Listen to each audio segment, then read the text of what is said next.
Buenas tardes, hermanos, y bienvenidos a este pequeñito y peregrino canal llamado César para Jesucristo Rey. Bendito sea Dios, siempre y en todo lugar. Todo lo malo que sucede en el mundo, todo, absolutamente todo, sucede porque Dios lo permite. Todo lo que Dios no permite, no sucede. De manera que, aunque veamos imágenes como estas,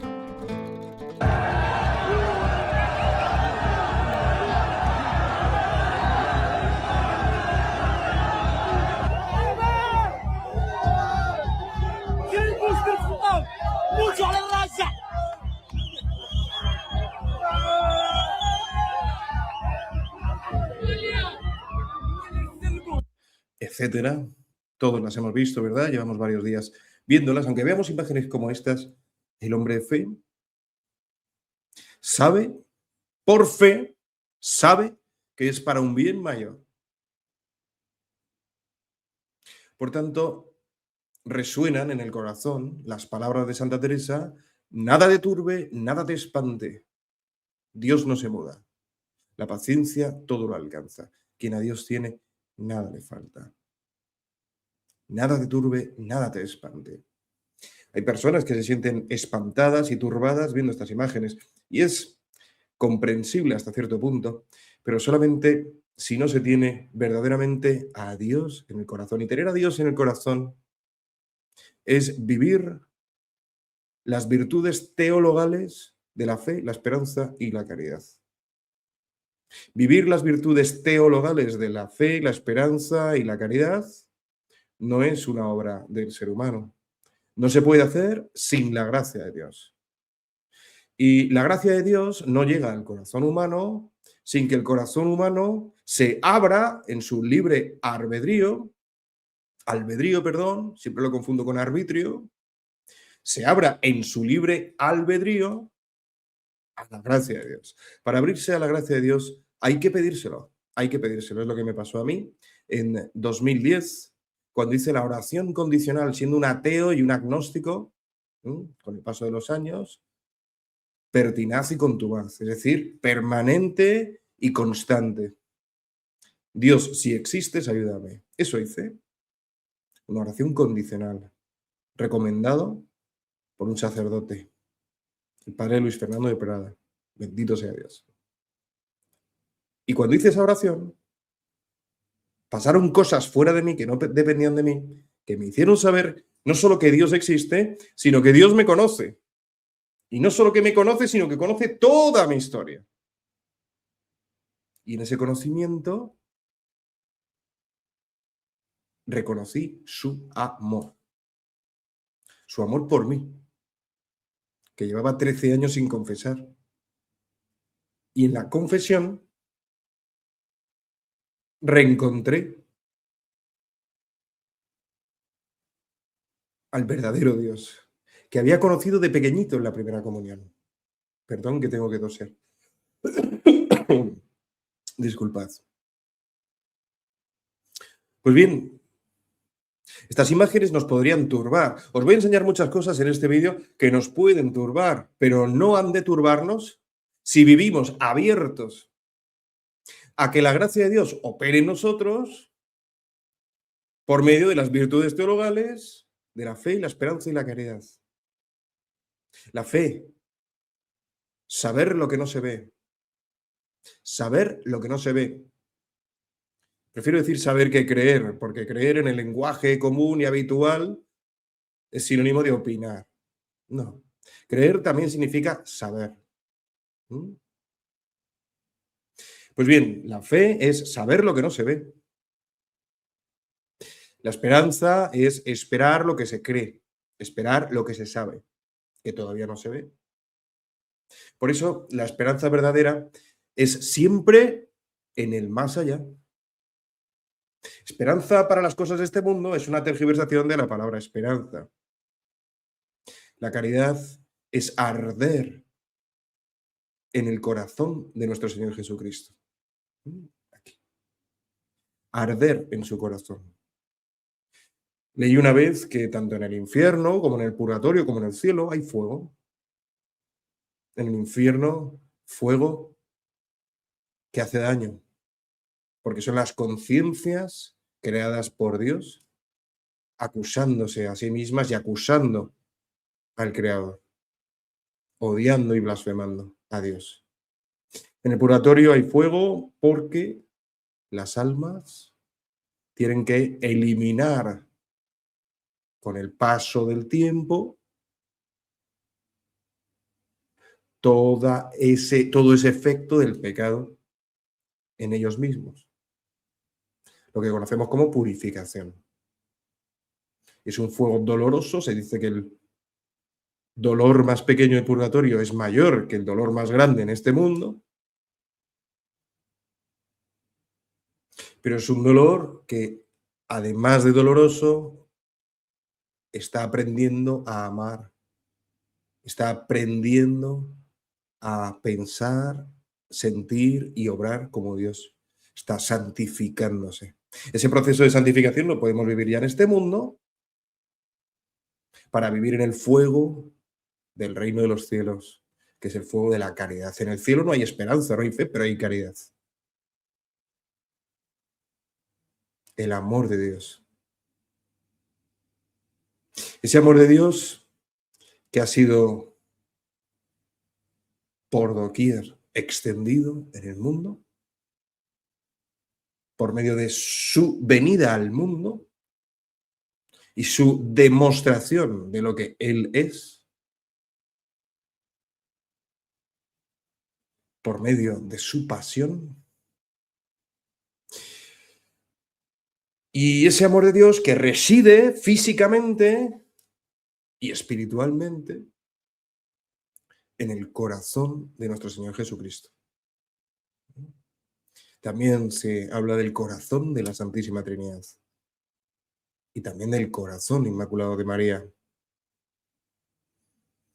No quiero tampoco ahora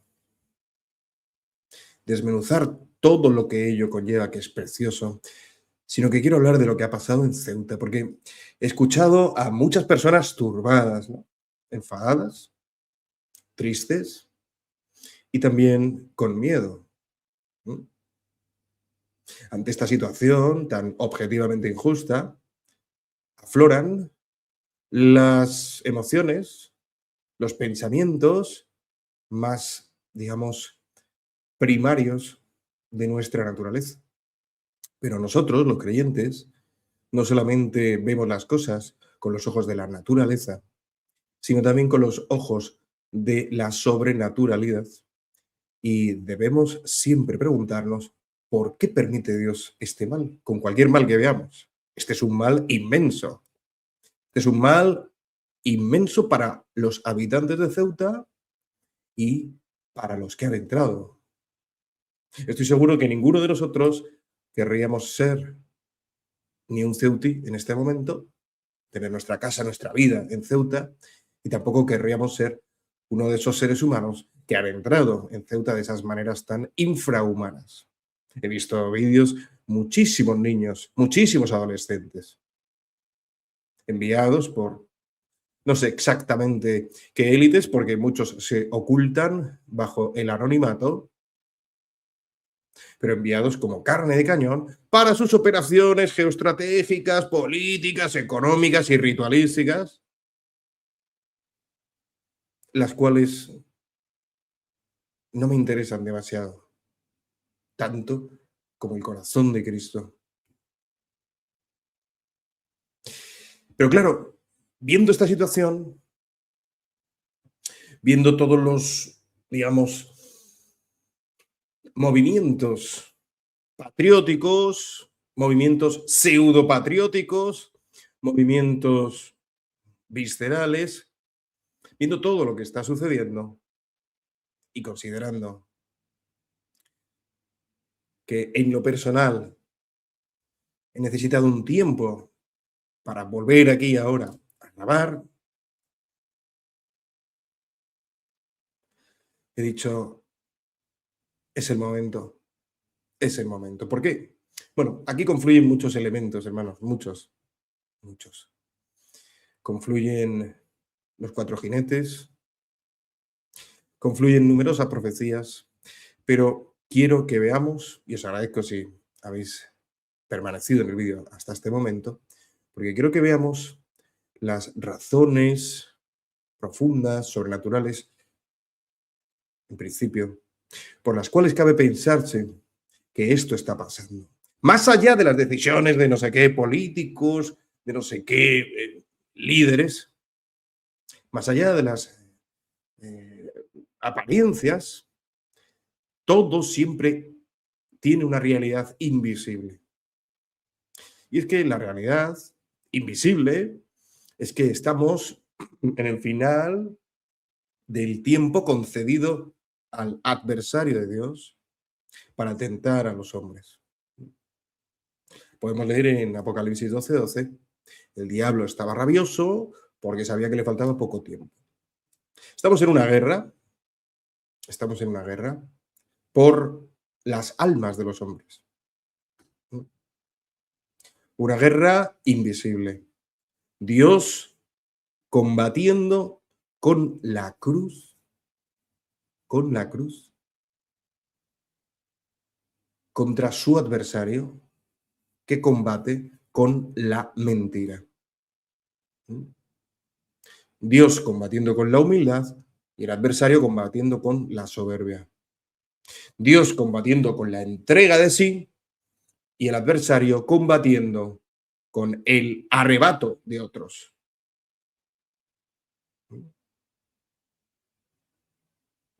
Y es que resulta, me acordé ayer, 4 de agosto, el día del cura de Ars, me acordé ayer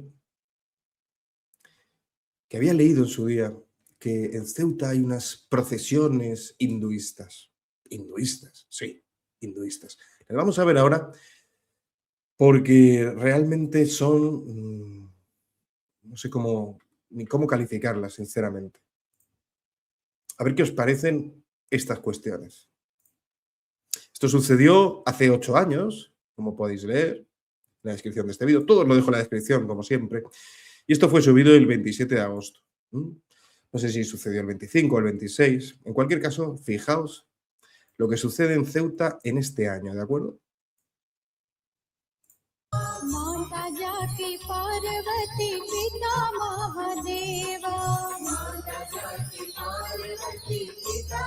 Comunidad hindú de Ceuta ha culminado este domingo las celebraciones de Ganesh, con la procesión religiosa y festiva que ha alborozado las calles del centro de la ciudad.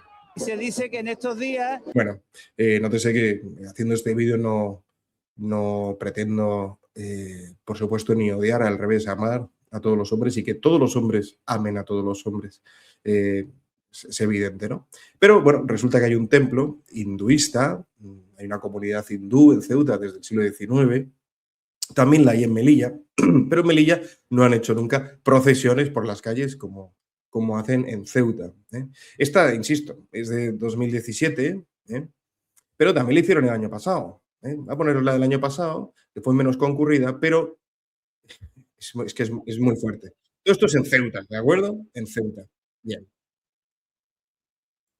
Insisto, perdón, este no lo estáis viendo. Los vídeos los podéis ver vosotros, ¿de acuerdo? Los podéis ver vosotros. Pero todo esto es en Ceuta. El año pasado, ¿de acuerdo?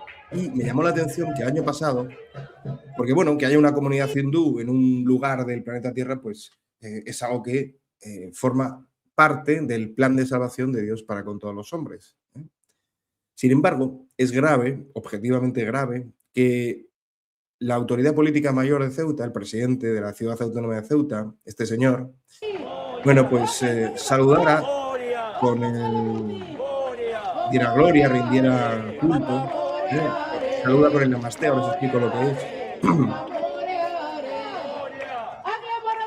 Y no solamente eso, de cantar no lo quiero poner mucho porque es que es muy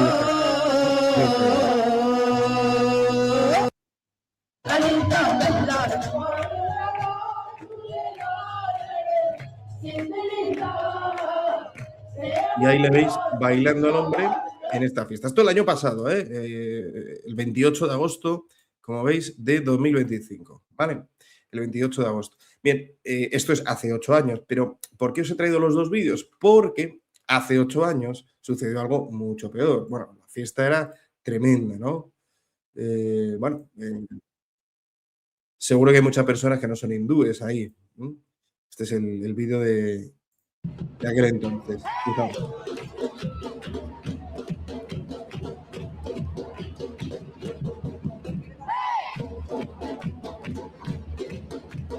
Ahora os cuento. Ahora os cuento quién es este falso dios Ganesh. Esta es la parroquia, el santuario de Nuestra Señora de África, patrona de Ceuta. Y el 5 de agosto me he enterado antes de grabar el vídeo y lo estoy grabando a la 1:05 de la mañana, ya es el día 5, pues es el día de la festividad de la patrona de Ceuta, el cumpleaños de la Virgen según numerosas profecías privadas, entre ellas Medjugorje, ¿no? Bien, pues metieron a este falso dios en la parroquia, en el templo, ¿vale? Profanando el templo.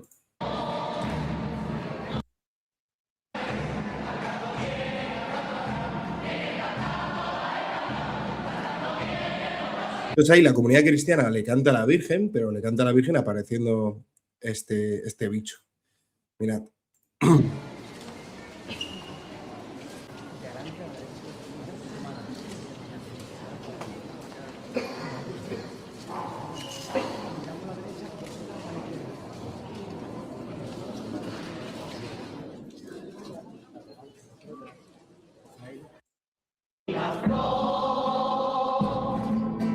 Madre misericordiosa, mira dulzura y amor, como cigüeñas que en primavera vuelan buscando.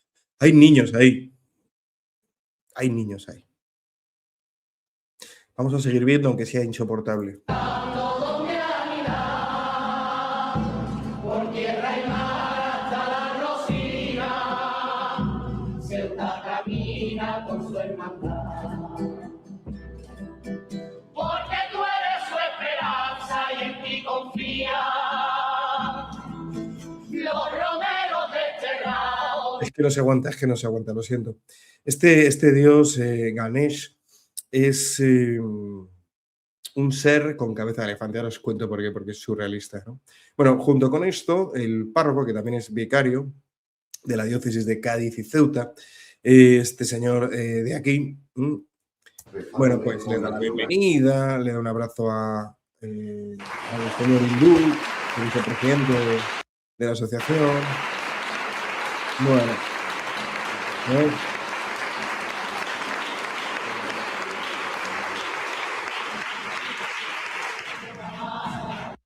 Luego hay un momento también en el vídeo, quien tenga paciencia, 42 minutos y estómago para ver esto, hay un momento en el que se encuentran una imagen de Jesucristo y un falso ídolo de Ganesh. Y ahí hay un paso, pero no lo he encontrado. La verdad es que me hubiera gustado encontrarlo, pero no sé si aquí será.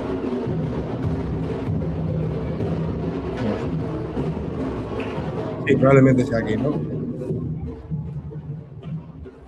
Pues por ahí llega para más Inri, nunca mejor dicho.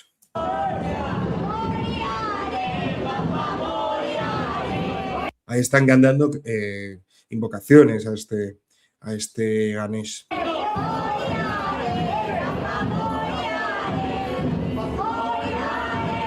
También animo a los teutíes que estén de acuerdo con todo esto y estén viendo el vídeo, que permanezcan porque, como digo, no hay en mi corazón palabras de odio, solamente quiero explicar un poco la repercusión y el significado espiritual y sobrenatural que tiene todo esto.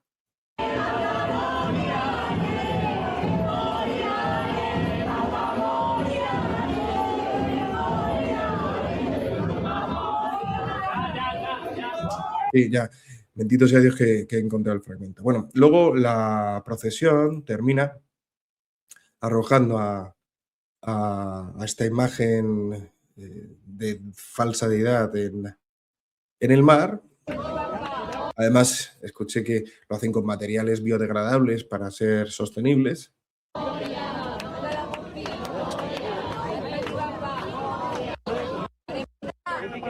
ahí la están transportando, y entonces llega un momento en que ya pues la tiran al mar.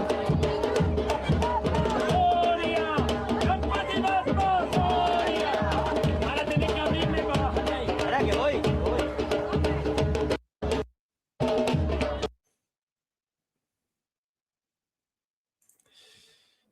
Y ahí pues la van a... lo dicho.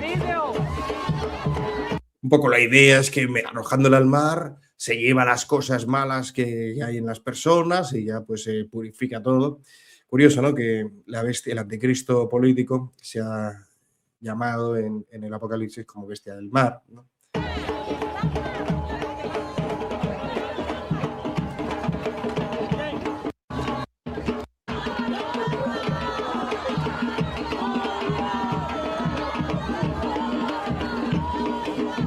Por lo que he leído, en el hinduismo las imágenes no son como las entendemos los católicos, que son representaciones de personas sagradas, ¿no? Para los hindúes no es una representación de algo sagrado, sino que son en sí mismos un portal a el más allá. Es algo distinto, ¿no? Las personas que ignoran esto, muchos protestantes normalmente, nos acusan a los católicos de iconoclastas, nos acusan de idolatría, pero idolatría verdadera es esta. ¿Por qué? Porque ellos atribuyen a esa materia, a esa figura, bueno, pues una sobrenaturalidad en sí misma. Nosotros no. Nosotros los católicos no. Tenemos imágenes que es lo que hacen representar personas sagradas, personas sagradas. Así como una foto de carnet representa a mi madre y la llevo en la cartera. Yo sé que no es mi madre y sé que cuando le doy un beso a la foto de la carretera no se lo estoy dando a mi madre, sino a la representación, ¿no? Pero de alguna manera estoy expresando ese amor, ¿vale? Bien, esto lo digo pues para alguno que no lo sepa, que no lo tenga claro.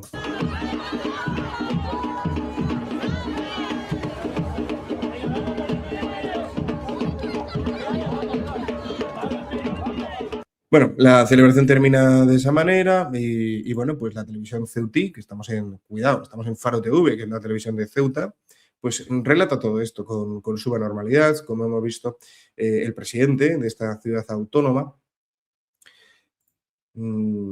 acompaña todo el cortijo. El año pasado lo hizo, también saluda con ese namasté. Ese namasté, literalmente, por lo que he leído, significa saludo a el Dios y adoro al Dios que hay en ti, ¿no? El Dios que hay en mí adora al Dios que hay en ti. Entonces es una especie de deificación de cada ser humano, tanto del que saluda como del que recibe el saludo, ¿no? Y es un acto de adoración, de reverencia, pero ante directamente la deidad que tiene delante, ¿no? Que es distinta según el caso. En la propia web de este templo hindú que hay en Ceuta, tenemos por aquí, se dice que el hinduismo no es politeísta, pero bueno, en muchos otros lugares se dice que tienen miles y miles de dioses, ¿no? No saben muy bien, evidentemente habrá muchas ramas, pero no quiero tampoco enseñaros todo lo que he encontrado, porque entonces el vídeo sería larguísimo y no es mi intención. Pero lo cierto es que la comunidad hindú en Ceuta pues es bastante notable, ¿eh? Esa es la realidad. Fijaos que tienen unas cuantas normas para entrar al templo, ¿no? Y saludamos con ese namasté. El namasté, como digo, pues viene a significar eso, buscadlo, buscadlo porque, bueno, yo he buscado también qué significa ese namasté y, bueno, pues tiene muchas traducciones, ¿no? Pero, bueno, desde me inclino ante usted, ¿no? Mi alma honra vuestra alma, hasta, como digo, eh, multitud de expresiones para que cada cual entienda lo que sea. Pero fijaos, tenemos desde una especie de panteísmo, tu alma y la mía son una alma en Dios, ¿no? El Dios en mí ve y honra al Dios en ti. Bueno, Namaste significa literalmente hago reverencia, ¿no? El verbo namás he leído antes significa adorar, ¿verdad? A ver, ¿dónde estaba eso? que lo he leído antes, aquí está. Namás significa reverencia, adoración, namasté, te adoro. Es decir, hay una mezcolanza muy importante. Entiendo que cada comunidad tiene sus propias directrices, doctrinas, enseñanza y, por supuesto, una heterogeneidad en su falsa religión. Digo falsa religión con todo conocimiento de causa, no es porque yo sea cristiano, es porque soy cristiano, conozco al Dios verdadero y como conozco al Dios verdadero sé que el resto son falsos, ¿no? Me dijeron una vez que todas las religiones son intentos del ser humano por explicar quién es Dios, a excepción del cristianismo, que es la única realidad espiritual y religiosa en la cual no es el hombre el que intenta explicar quién es Dios, sino Dios quien intenta explicar al hombre quién es Dios.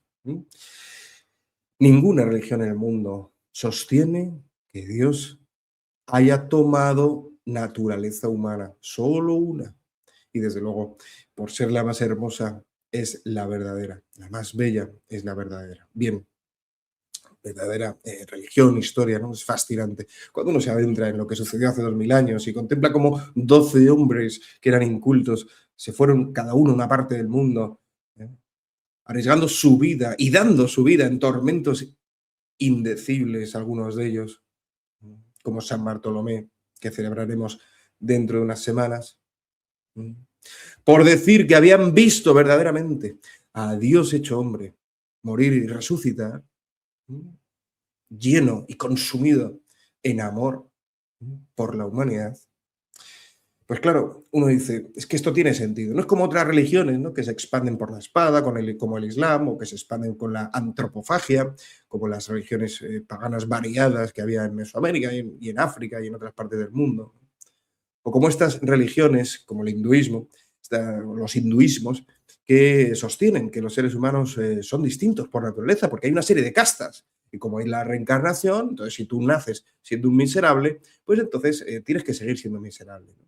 Entonces, un poco la cuestión. Por otro lado, tenemos ese budismo, que no es una religión, porque no afirma que exista una deidad, solamente un estado etéreo y no descrito de nirvana, en donde el alma pierde su personeidad y se funde en el cosmos, de manera que no tiene ningún sentido. No tiene ningún sentido que el origen y fundamento de todo lo real genere una realidad capaz de generar seres humanos por medio de su providencia, seres humanos dotados de raciocinio y libertad, para que luego se queden aniquilados, ¿no? Como dijo Bergoglio de las almas condenadas, que son aniquiladas. Bueno, pues ni una cosa ni otra son verdaderas. Dios no puede contradecirse a sí mismo y si dota a un ser humano o a un ser angélico de raciocinio y libertad es para que pueda amar, pero él no le puede arrebatar dicha libertad ni dicho raciocinio. El Dios musulmán sí que puede hacer lo que le plazca, puede contradecirse a sí mismo, puede ser malo, puede ser injusto, puede mentir, puede pecar. El Dios musulmán está en el propio Corán escrito. También puede sacar del cielo a un justo, puede sacar del cielo a un justo y llevarlo al infierno, puede sacar del infierno a un injusto y llevarlo al cielo. Puede llevar al infierno a un ser humano que muere siendo justo y viceversa. Es decir, es una locura, es una locura. Por eso siento verdadera preocupación y compasión por todos esos chavales que han entrado porque han nacido en un mundo irracional y lleno de superstición y, por tanto, de inhumanismo, de inhumanidad. Viven en un mundo de mentira, en donde no conocen ni a Dios ni al ser humano. Por eso denigran a las mujeres, en fin, y tantas cosas que no quiero entrar en este momento, ¿no? Pero lo cierto es que esto que acabamos de ver tiene una serie de consecuencias en el plano y en el orden sobrenatural.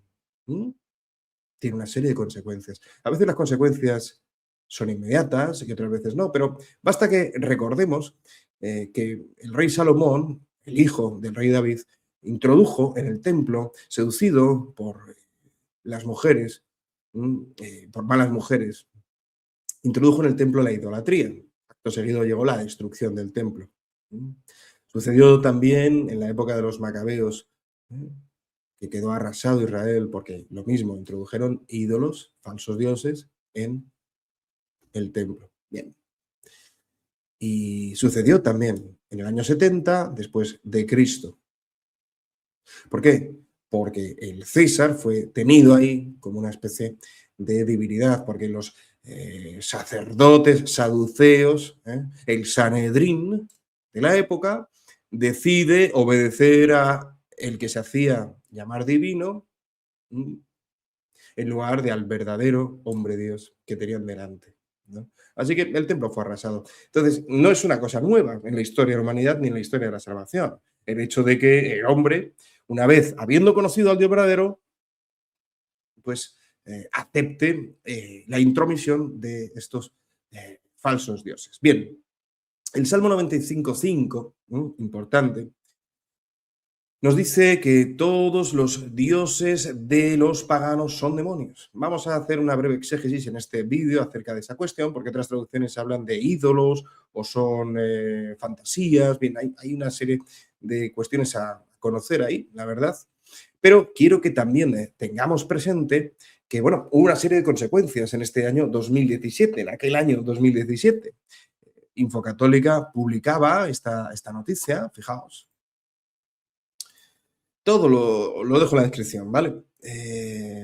Bien, queda profanado el templo, también quedó profanado el templo cuando unos musulmanes entraron en 2019 en la Catedral de la Almudena de Madrid y no se ha hecho ningún tipo de reparación, ¿no? Por supuesto, eso va a traer consecuencias tarde o temprano. Os dejo la noticia, ¿de acuerdo? Unas citas bíblicas que nos proponen este vídeo, evidentemente, acerca de la cuestión, pero lo que más me interesa es el comunicado que emitió el obispado, la diócesis de Cádiz y Ceuta, acerca de este suceso, ¿no? Por un lado, afirma esto, la aceptación en el interior del santuario de la patrona de Ceuta, que es que Soparama Inris, que es la patrona de Ceuta, es un hecho reprobable que no se debió consentir. Bueno, hasta ahí. Segundo, el señor obispo, que es este de aquí, era este de aquí, ahora ya os comentaré algunas cuestiones, en aquel entonces era este señor. Bien, pues el obispo desea expresar su profundo dolor por este hecho lamentable, que ha podido causar daño, no, que ha causado daño, confusión o escándalo en la comunidad cristiana, y como representante de la Iglesia en Cádiz y Ceuta, bueno, representante de Cristo, ¿vale? Perdonad que sea tan quisquilloso, pero es importante porque un obispo, episcopus, significa vigilante, hay que estar pendiente de los bichos, de los lobos, en fin, de esta serie de cuestiones, y no es un representante de la Iglesia, ¿eh? La Iglesia, querido Rafael, no es una persona, ¿de acuerdo? Tú eres un representante de una persona que se llama Jesucristo. Bien, pero bueno, dice que pide perdón a todos los que por esta actuación han sido heridos, escandalizados o confundidos en su fe. Tú no tienes que pedir perdón, señor obispo. No tienes que pedir perdón. Probablemente no dependía de ti, sino de ese párroco, ¿no? Que luego decidió dimitir, él sí es que pidió perdón. Pero fijaos, perdonad porque es que es tremendo este tema. Fijaos lo que dice ahora a continuación el señor obispo. En ningún caso se reprueba el amor de los miembros de la comunidad hindú a sus creencias. ¡Wow! ¡Wow! Si San Pablo escuchase eso, bueno, sinceramente, no puedo imaginar qué cara pondría, ¿no? En ningún caso se reprueba. ¿No se reprueba? No se reprueba el amor de unos seres humanos dotados de inteligencia y de libertad, de raciocinio y libre arbitrio. No se reprueba que se hayan prestado a una adoración de una falsa deidad. ¿No se reprueba eso?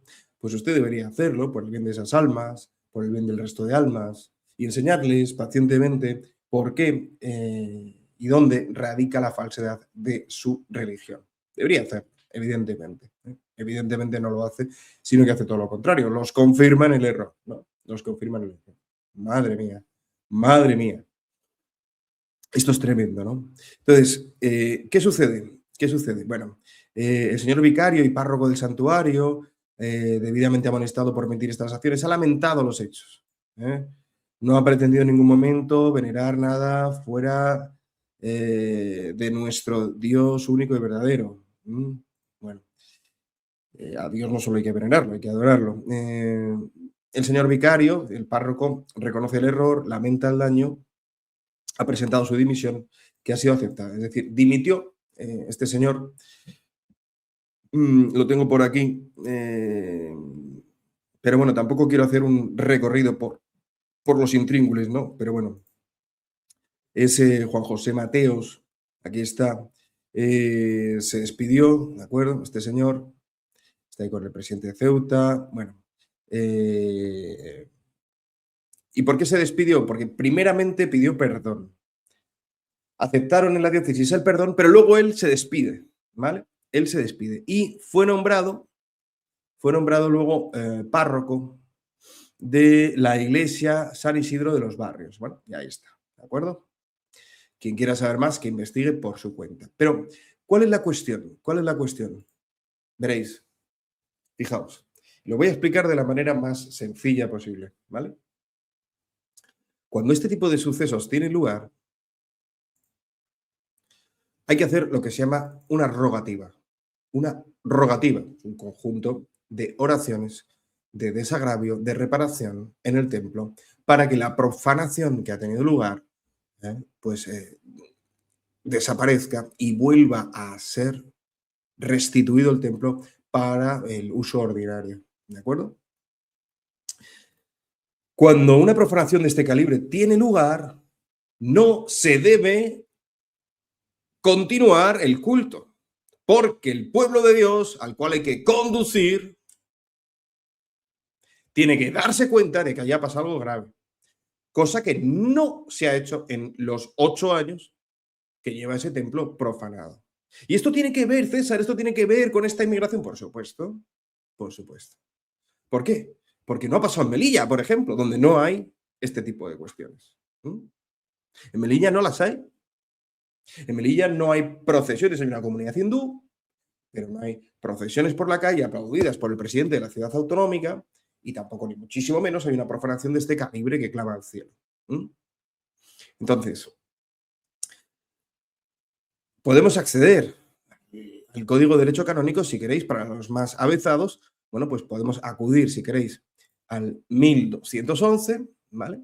El canon 1211, que lo vamos a ver tranquilamente, ¿no? Los lugares sagrados quedan violados cuando, con escándalo de los fieles, precisamente lo que estaba comentando el obispo, se cometen en ellos actos gravemente injuriosos que, a juicio del ordinario del lugar, en este caso el obispo, revisten tal gravedad y son tan contrarios a la santidad del lugar que en ellos no se puede ejercer el culto, atentos, no se puede ejercer el culto hasta que se repare la injuria por un rito penitencial a tenor de los libros litúrgicos.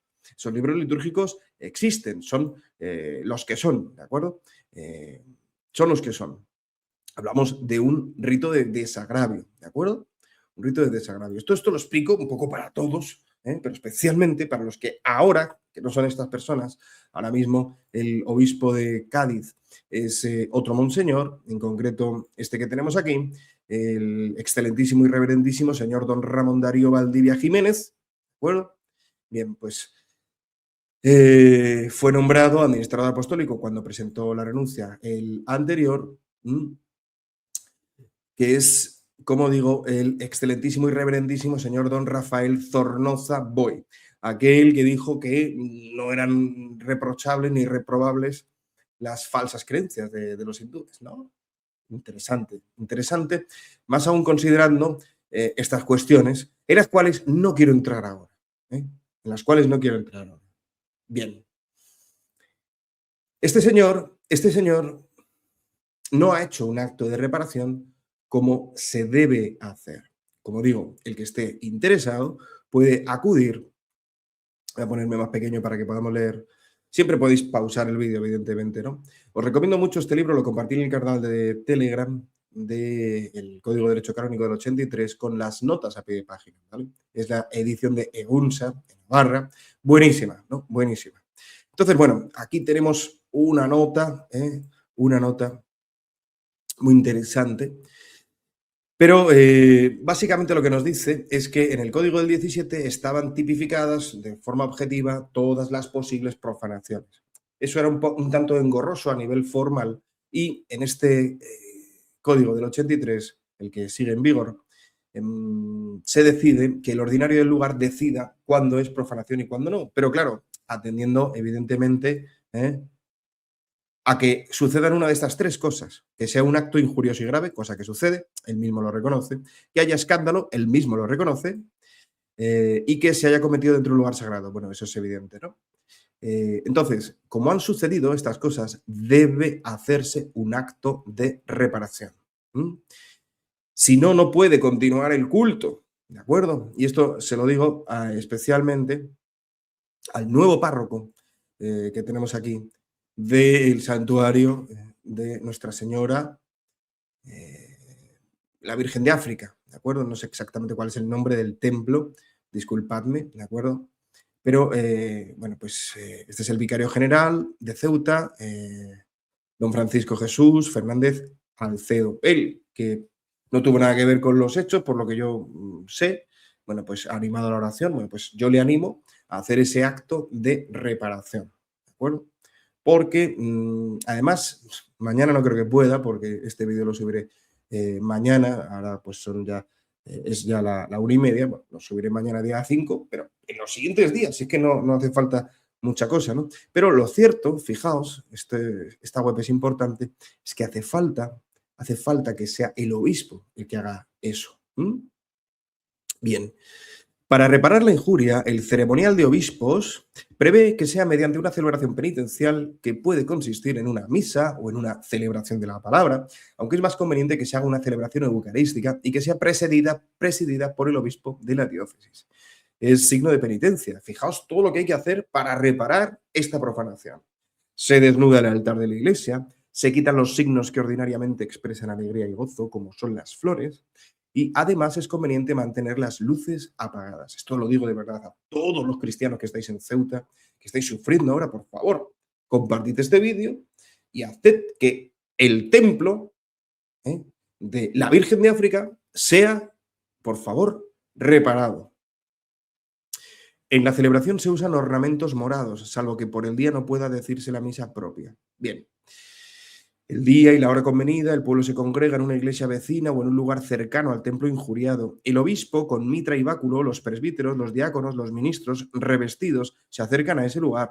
Al llegar el obispo deja la mitra y el báculo y saluda al pueblo. Enseguida el obispo hace una moción e invita a los fieles a orar. Tras una pausa de silencio, dice la oración colecta. Y fijaos, el diácono dice, avancemos en paz. O sea, hace falta que estén los 3 grados del sacramento del orden, Avancemos en paz y se organiza la procesión hacia el templo injuriado. Avanza primero la cruz en medio de 2 acólitos con cirios encendidos. Siguen los ministros, los presbíteros y luego el obispo con mitra y báculo. Tras el obispo caminan los fieles. Mientras caminan se cantan las letanías de los santos. Es que es un follón lo que ha pasado. Es que es una movida lo que ha pasado. Y perdonad que use este lenguaje tan coloquial, pero es que verdaderamente es muy, muy, muy, muy grave. Muy, muy, muy, muy, muy grave. Bien, al llegar a la iglesia, el obispo se dirige a la sede sin venerar el altar, porque ha quedado profanado. Y ahí, en ese altar asqueroso, porque ha estado profanado por una deidad falsa asquerosa, han seguido trayendo a Cristo, ¿no? Y Cristo humildemente ha seguido viniendo. Bien, los concelebrantes, diáconos y fieles van a sus asientos. Luego los ministros llevan un recipiente de agua al obispo, quien la bendice. Tras ello, el obispo, acompañado por los diáconos, asperja el altar, la nave, las paredes y al pueblo mientras se canta una antífona. Bien. Al concluir la aspersión, el obispo regresa a la sede, desde donde invita a orar. Tras una pausa de silencio, dice la oración colecta. Tras ello, sigue la liturgia de la palabra, que se celebra como de costumbre. Sin embargo, la oración universal se omite si se cantaron las letanías de los santos. Concluida la homilía, las letanías de los santos, que yo sepa, litúrgicamente tan solo se cantan en los rituales de ordenación, tanto diaconal como presbiteral como episcopal. Concluida la homilía o la oración de los fieles, el obispo se sienta y recibe la mitra. En ese momento, el diácono y los ministros cubren el altar con el mantel, lo adornan con flores y colocan la cruz y los candeleros. En este momento pueden encenderse todas las luces de la iglesia. Preparado el altar, los fieles llevan el pan y el vino, que son recibidos por el obispo. Los diáconos y los ministros colocan, mientras tanto, el corporal, el purificador, el cáliz y el misal sobre el altar. Cuando todo está preparado, el obispo deja la mitra, va al altar y lo besa. Luego presenta los dones e inciensa al altar y las ofrendas. Después la misa sigue como de costumbre. Si la injuria cometida consistió en una profanación de la Sagrada Eucaristía, al final de la misa puede hacerse una exposición y bendición con el Santísimo al terminar la oración después de la comunión. No fue el caso, no fue el caso, pero es así. Por cierto, a lo mejor pensáis que los cristianos, cuando hacemos así, o así simplemente inclinamos la cabeza cuando nos inciensan, es por lo mismo que hemos hablado antes del Namaste, nada tiene que ver, nada tiene que ver. Se inciensan durante la Eucaristía 3 cosas. Se inciensa el altar, se inciensa al que preside y se inciensa al conjunto de los fieles. ¿Por qué? Porque en todos ellos Dios está o va a estar presente. En el altar va a estar presente, pero es que también está presente en el corazón, tanto del que preside como el resto de fieles. Entonces ahí se inciensa para que todos recordemos que Dios, nuestro Señor, habita misteriosamente en el corazón de cada hombre, incluso en el de los no bautizados, con lo que se llaman consilia bona, que decía San Ireneo de León, que son precisamente los consejos buenos que llevan al alma a querer convertirse. Dios nos ha creado, pero también nos conserva en el ser. Nos conserva en el ser. Y hace que nuestras acciones concurran por su providencia. Son las 4 acciones propias de la divinidad. Creación, conservación, concurso y providencia, que en otro vídeo, si queréis, comentamos. Bien.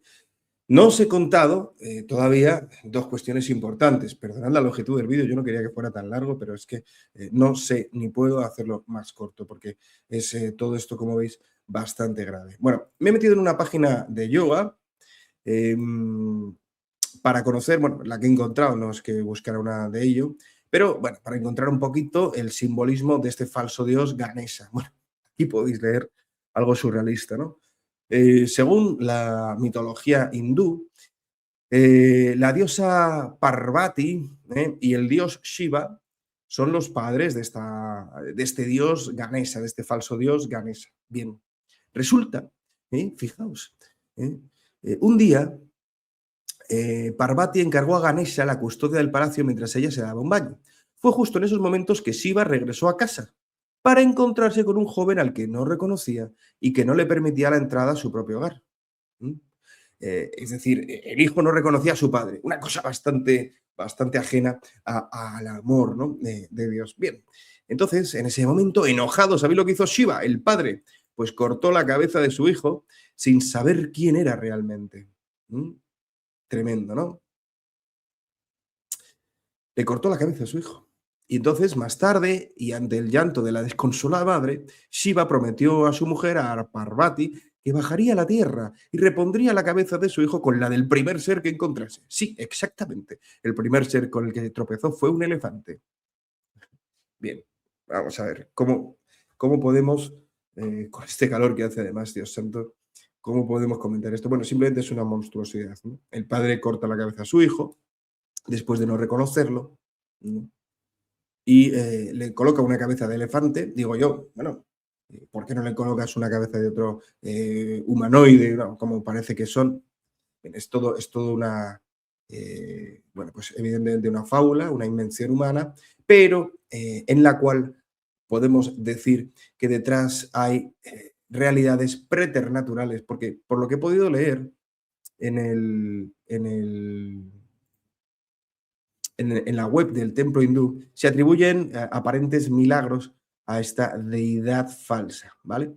Bien, cuando los demonios intervienen en el orden natural y lo tergiversan, hablamos de preternaturalidad, ¿no? Hablamos de lo preternatural, es lo que hacen los demonios, tienen esa capacidad siempre y cuando Dios se la permita y hasta ciertos límites, por supuesto, ¿no? Pero por lo que he visto, este falso dios, lo dicho, pues tiene, a ver dónde está, Ganesha, aquí. Aquí. Ganesha, el milagro más reciente se sitúa en 1995. No se dice milagro, se dice portento a lo que hacen los demonios. El milagro más reciente se sitúa en 1995. Ganesha sorprendió a todo el mundo cuando su imagen en los templos comenzó a beber leche. Su imagen en los templos empezó a beber leche. No sé exactamente cómo sería ese portento demoníaco. El milagro duró 3 días, extendiéndose por toda la India y el mundo. Bien, habría que investigarlo quizá, pero bueno, lo que quiero decir que detrás de todas estas monstruosidades, pues evidentemente hay realidades que son, que llamamos los cristianos demonios, ¿no? Ángeles caídos. Al mismo tiempo, también hay que decir que la propia materia que constituye estas imágenes puede ser evidentemente infestada, porque todos esos cánticos pues pueden atraer a estos demonios, los cuales pueden interferir en los objetos. Ya sabéis que hay 4 grados de afectación causada por ángeles caídos, siendo el más famoso de ellos y bestial la posesión, ¿no? Por debajo de la posesión está la vejación, luego está la obsesión y por último la infestación, que corresponde a cosas físicas, ¿no? Que no son cosas materiales inertes. Bueno, todo esto lo cuento, hermanos, porque, bien, os hablaba antes del Salmo 95.5. El Salmo 95.5. En la edición de Torres Amat, pues encontramos esta traducción, porque todos los dioses de las naciones son demonios, ¿veis? Voy a ampliar un poquito la pantalla para que la veáis, porque todos los dioses de las naciones son demonios. Deciros también que el apóstol San Pablo, en la primera carta a los Corintios, capítulo 10, versículo 20, es fácil de recordar, bueno, pues dice que todo lo que los paganos sacrifican a sus ídolos, lo sacrifican a los demonios. Una frase bastante fuerte también, ¿no? La encontramos aquí, ¿no? Digo que lo que inmolan los gentiles a los demonios, perdón, al contrario, digo que lo que inmolan los gentiles a los demonios lo inmolan y no a Dios.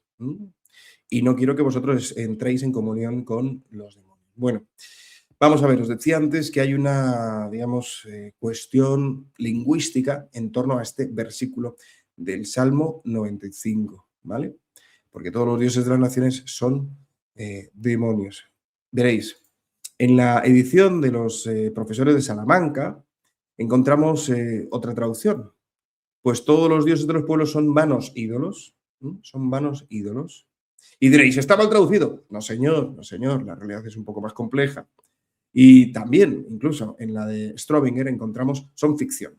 Son ficción. Pues todos los dioses de los gentiles son ficción. Entonces, claro, ante esta cuestión tan aparentemente contradictoria, pues he querido investigar un poquito el tema y, por supuesto, traeroslo, ¿no? Porque es interesantísimo y nos habla también un poco de cómo la historia de la Iglesia está atravesada del Espíritu Santo, que va enseñando y completando todo. Es realmente hermoso, realmente hermoso. Bien. Hay que decir también, y os lo comparto, que San Agustín tiene un sermón sobre este salmo, ¿de acuerdo? Sobre el Salmo 95, que es en realidad el 96, entre paréntesis 95, y hace el comentario con la traducción de demonios. También así San Justino, ¿vale? Tenéis aquí también el comentario del Salmo 95 de San Justino, que aparece en su libro Diálogo con Trifón. Este de aquí, perdonad que no os lo estaba enseñando. Como veis, son un montón de pestañas las que tengo abiertas y es bastante engorroso. Perdonad la torpeza, estoy un poco oxidado. Pero bueno, seguimos adelante. Esta es la web de San Justino comentando el Salmo y esta es la web de San Agustín comentando el Salmo, ¿vale? Bien, por supuesto de cada uno se puede hacer un vídeo de 1 hora, evidentemente. Pero bueno, ¿qué es lo que sucede con este Salmo y por qué encontramos tanto ficción como ídolos como demonios en Torres Amat? Torres Amat traduce de la Vulgata, por cierto. Bueno, a ver, tenemos que saber lo primero, ¿de acuerdo? Tenemos que saber lo primero, que hay 2 grandes fuentes bíblicas para, bueno, pues todo exegeta. Por un lado, la Biblia llamada de los 70, que encontramos siempre con números romanos, LXX, ¿no? La Biblia de los 70, Septuaginta, y por otro lado, la Vulgata. La Biblia de los 70 es del siglo III a.C. y es una traducción al griego de los judíos que vivían en Alejandría en dicho siglo, mediados del siglo III a.C. Claro, el Nuevo Testamento evidentemente no estaba escrito todavía, solo en la mente de Dios. Por otro lado, tenemos la Vulgata. La Vulgata que, como sabéis, la tradujo San Jerónimo, también en el siglo III, pero después de Cristo. Y la tradujo al latín, tomando del hebreo, del arameo y del griego. ¿Vale? Bien. Entonces, los judíos de Alejandría, en el siglo III, cuando tradujeron la palabra Elilim al griego, pusieron daimon. Daimon. Entonces, ¿qué significa Elilim en hebreo? ¿Qué significa daimon en griego? Bueno, lo podéis buscar también, pero os lo cuento rapidísimo. La propia frase, fijaos, porque todos los dioses de las naciones son demonios. Bueno, pues en hebreo, que yo no sé hebreo, se diría algo así como porque todos los Elohim de las naciones son Elilim. Hay un juego de palabras. Hay un juego de palabras en el salmista, en el agiógrafo, que es el ser humano que escribe un texto sagrado, en un momento dado. Y tal y como sea en la Iglesia Católica, inspirado por el Espíritu de Dios en ese momento. Todos los Elohim de las naciones son Elilim. ¿Veis? Es un juego de palabras. Bien, ¿qué significa Elohim? Bueno, es el Señor en su máximo esplendor. Elohim es el Dios altísimo, ¿no? Supremo, creador. Es un nombre muy portentoso de Dios, ¿no? Elilim, por el contrario, significa la nada, lo no real, también lo ficticio. Por eso Strobinger, que traduce de las lenguas originales, habla de ficción. Son ficción, tampoco quiere poner ídolos, son ficción. Bien, al fin y al cabo, lo que quería decir el agiógrafo, el escritor de ese Salmo 95, versículo 5, lo que quería decir es que los dioses de los paganos, los dioses, entre comillas, de las personas que no creen en el Dios verdadero, pues son falsedades, son no realidades. Pero es que, claro, en griego no existe ese término como tal, ¿vale? En griego lo que existe es daimon, que viene a significar algo así como genio. Genio, lo encontramos en textos de Platón y de Sócrates, en sus contextos filosóficos respectivos, que no voy a comentar ahora. Daimon, de ahí viene, por medio del latín, que lo toma también San Jerónimo, tal cual, viene en español demonio, ¿vale? En hebreo, el nombre propio del demonio es Satanás, que es el adversario, ¿vale? Y diabolos también viene del griego y es otra cuestión. Pero daimon en griego es, como digo, genio, pero también un espíritu sobrenatural que no llega a ser divino. Es eso. Entonces, San Jerónimo, cuando escribe en latín demonio, no está pensando en los ángeles caídos como tal, pero al mismo tiempo está abriendo la puerta a pensar eso, porque realmente los ángeles caídos son, en comparación con Dios, el no ser. El no ser. Solamente conservan la existencia, pero han perdido todo aquello para lo que Dios los creó. Entonces, evidentemente son, de alguna manera, Elilim en hebreo. No sé si es demasiado engorroso todo. Espero estar siendo capaz de expresarme. Pero lo cierto es que se complementan las dos traducciones al español. Porque todo demonio es un ídolo. Y todo ídolo, atención, todo ídolo está inspirado por los demonios. Porque al final lo que el demonio quiere y los demonios quieren es estar en el lugar de Dios, ser adorados como Dios. Y eso se llama idolatría. Idolatría. La palabra idolatría, tengo un vídeo en el canal al respecto, tiene que ver con imagen. Estamos en ese campo de la ficción, la falsedad, que es lo propio del demonio, ¿entendéis? Entonces, atención, no debemos nosotros los cristianos entender esa frase del Salmo con literalidad. Son demonios. Bueno, son o pueden ser, si tomamos el significado en hebreo a través del griego, etcétera, etcétera, o bien son demonios, tal cual, que de repente se manifiestan con realidades preternaturales, o bien son invenciones humanas, por medio de imágenes, ¿no? Por medio de invenciones humanas, en las cuales los demonios comienzan a residir con estas infestaciones que os digo. En cualquier caso, esa imagen de ese falso Dios que entró en el templo católico trajo consigo,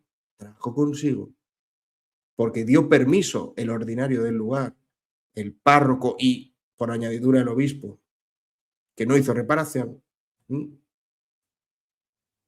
dieron paso a los bichos, los demonios. Los demonios. Entonces, ¿por qué no actúan las instituciones en Ceuta? ¿Por qué no están haciendo? Pues evidentemente porque tienen una serie de parámetros, una serie de informaciones, de conocimientos que nosotros no, que está todo en ese entramado globalista. Se habla de todo, ¿eh? He oído incluso que el rey del país vecino tiene trapos sucios, muy sucios, de nuestros gobernantes. Entonces, están a su merced. Sea lo que sea.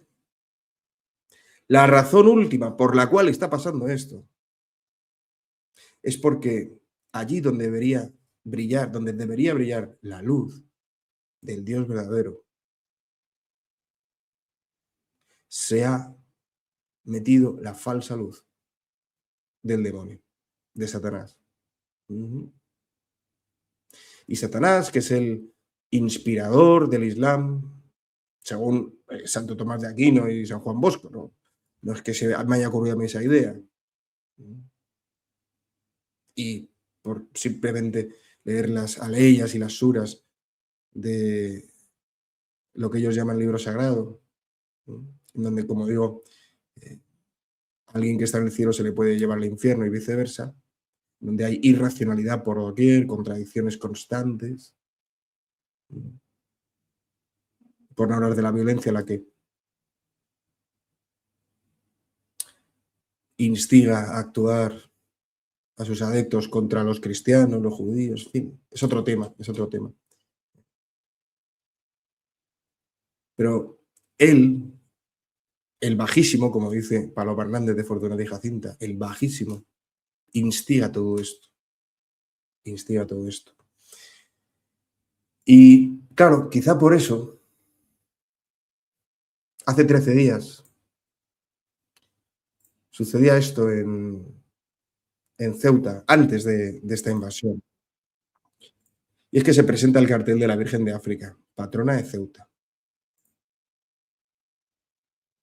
Y mirad qué imagen, aquí está el pintor. Seguramente, bueno, no quiero hablar de más, pero fijaos, ay, perdonad que no lo estaba poniendo. Fijaos qué representación de la Virgen.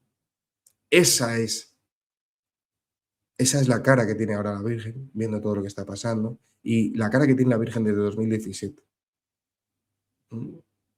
Ese su hijo Jesús está siendo desechado, está siendo irrespetado, está siendo ultrajado en ese templo de Ceuta desde 2017. Y claro, si los hombres se rinden a las falsas religiones cuando han conocido al Dios vivo y verdadero, ni siquiera ahí la Virgen puede hacer nada, porque ella es la primera que quiere que el hombre recapacite, se dé cuenta de su error, se enmiende, repare y vuelva a encaminarse. Ella lo que está pidiendo es que Dios Padre tenga misericordia. Entonces, conclusión, llevamos ya más de 1 hora de vídeo. Conclusión.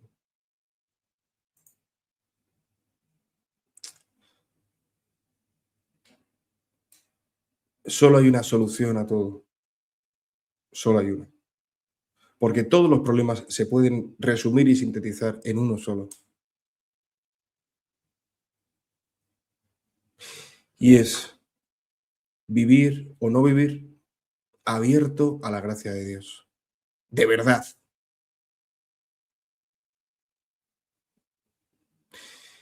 Vivir o no vivir a la gracia de Dios supone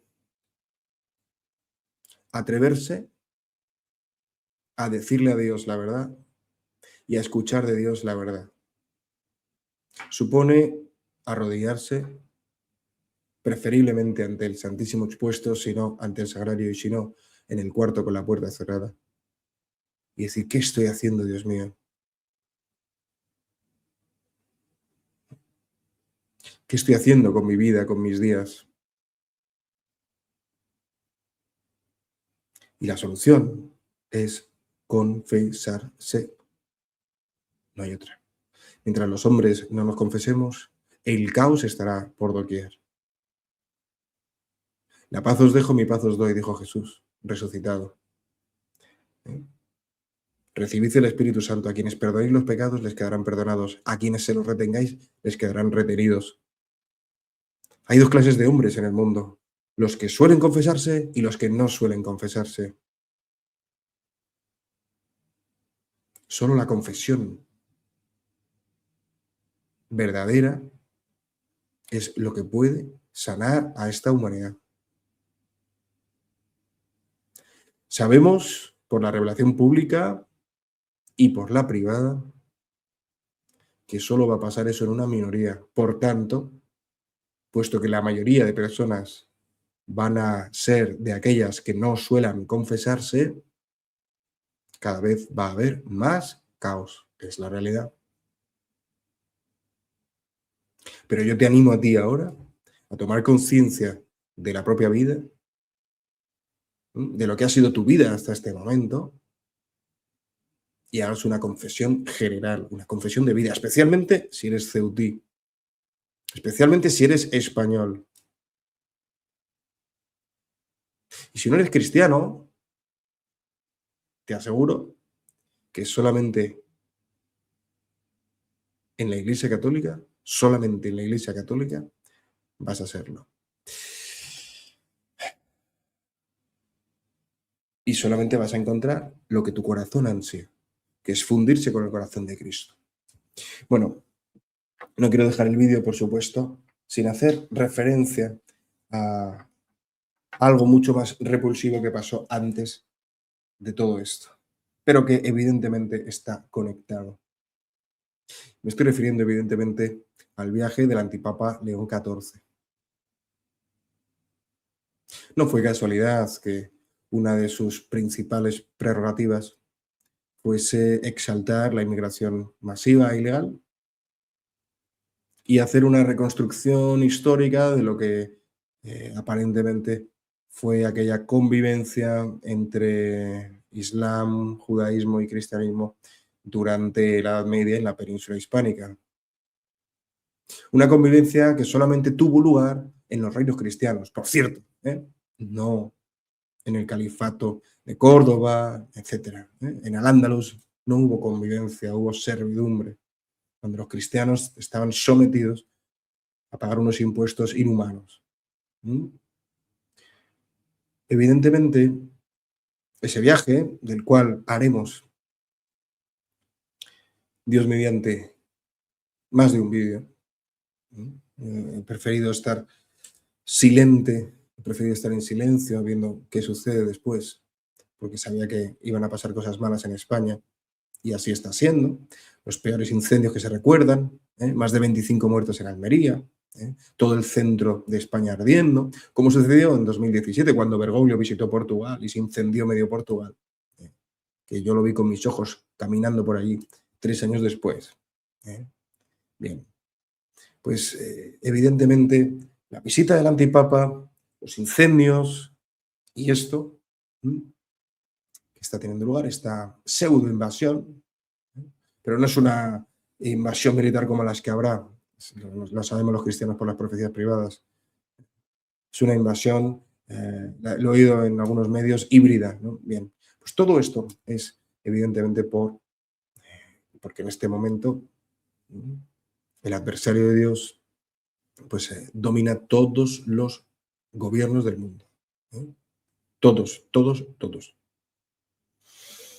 He leído esta mañana que en Colombia el recién presidente electo ha querido irse de retiro espiritual, un retiro católico, que quiere poner a Dios en el centro de todo. En fin, son tantas cosas las que pueden parecer buenas, pero al mismo tiempo también ponía vídeos de León XIV. Entonces, el nivel de confusión es abrumador, abrumador. Por eso nosotros tranquilos, tranquilos. Tenemos el rosario, acudamos a los sacramentos allá donde podamos y donde los sacerdotes no sean heréticos, al menos. Si no ven las cosas claras con respecto al antipapado, no pasa nada, porque San Vicente Ferrer apoyó siempre al antipapa Luna y evidentemente ir con San Vicente Ferrer a recibir la Eucaristía pues no podía ser pernicioso para el alma ni confesarse con él. Entonces, quería comentar estas cuestiones también porque sé que los temas en la actualidad se agolpan y yo pues llego hasta donde llego, pero sabed que estoy pendiente de todo, ¿no? Tratando siempre de esa visión sobrenatural. Disculpadme si en algún momento me he exaltado más de la cuenta, soy imperfecto, en camino de perfección con la Madre Teresa de Jesús y el apóstol Santiago, y perfectible como lo somos todos, ¿no? Entonces, resumen del vídeo, en una palabra, se podría decir simplemente que la profanación del templo más importante de Ceuta, de la patrona de la ciudad, la Virgen de África, en 2017, que no ha sido reparada, ha traído como consecuencia inevitable y permitida por Dios, en el orden sobrenatural e invisible, ha traído como consecuencia una infestación de la ciudad por parte de bichos del infierno y, por añadidura, un caos humano tremendo, ¿no? Y desgarrador. Lo digo, lo repito, a mí no me gustaría ser uno de esos hombres que ha nacido en uno de esos países con una falsa religión y que con 13 años tienen que estar correteando o yendo por el mar en unas condiciones, lo digo, infrahumanas, descalzos, en fin, con unos pantalones y una camiseta, durmiendo en la calle un día y otro día, otro día. Eso se puede hacer, ese tipo de sacrificios se puede hacer por penitencia, ¿no? Pero ellos no lo hacen así. Por no hablar de todos los saqueos, en fin, abusos que pueda haber por allí, y por no hablar de los abusos policiales que están recriminando a los hutíes la legítima defensa, ¿no? Son muchos temas, hermanos, pero nadie había traído esto. Yo no he visto a nadie que hiciera alusión a esto, pero estoy convencido de que esto ha sucedido por aquello que sucedió en 2017, antes de la Pachamama, además, o sea, antes de la Pachamama. Y la prueba de ello es que en Melilla todavía pues, no ha sucedido ni lo uno ni lo otro. Ni lo uno ni lo otro. En fin, no sé qué opináis, dejadlo en comentarios. Disculpad la extensión, me hubiera gustado hacerlo más breve. Son un montón de temas, os voy a dejar, como digo, en la descripción del vídeo. Lo tenéis todo, pues todos los enlaces, todas las noticias que os he comentado, los versículos. Y bueno, se puede analizar todo con más profundidad. Si queréis también podéis ir al canon, que no lo he puesto, pero lo tenía preparado, al canon, además del 1211, me acuerdo que ese sí que lo hemos leído, que es este de aquí.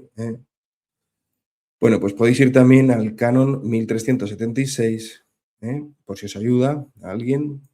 A ver, al canon 1376, porque, bueno, pues quien profana una cosa sagrada, mueble o inmueble, debe ser castigado con una pena justa. Este castigo, pues bueno, está también tipificado.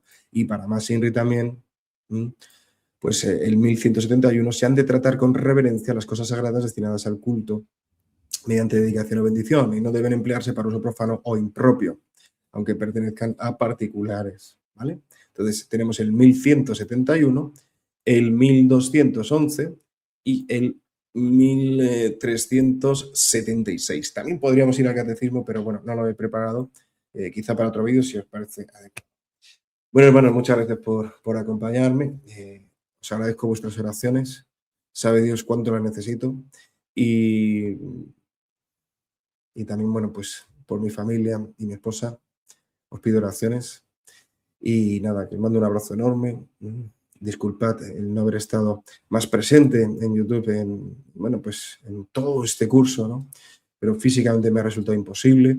Ya, gracias a Dios, bueno, pues voy configurando un poco lo que va a ser el nuevo lugar donde, gracias a Dios, voy a poder ir grabando vídeos poco a poco, ¿de acuerdo?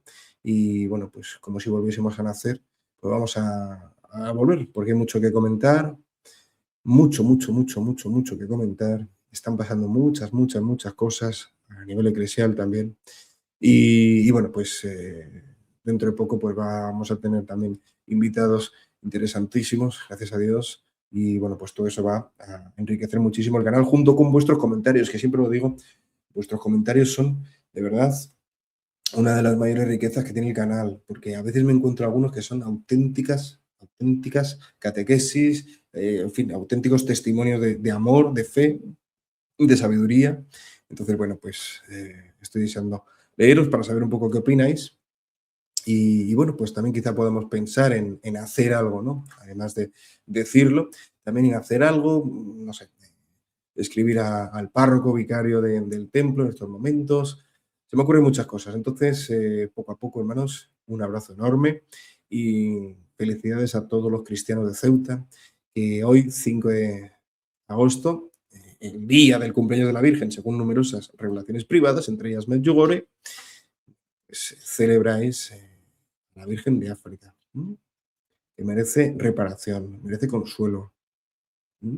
Mucho, porque aquello que pasó fue verdaderamente infame y monstruoso, monstruoso.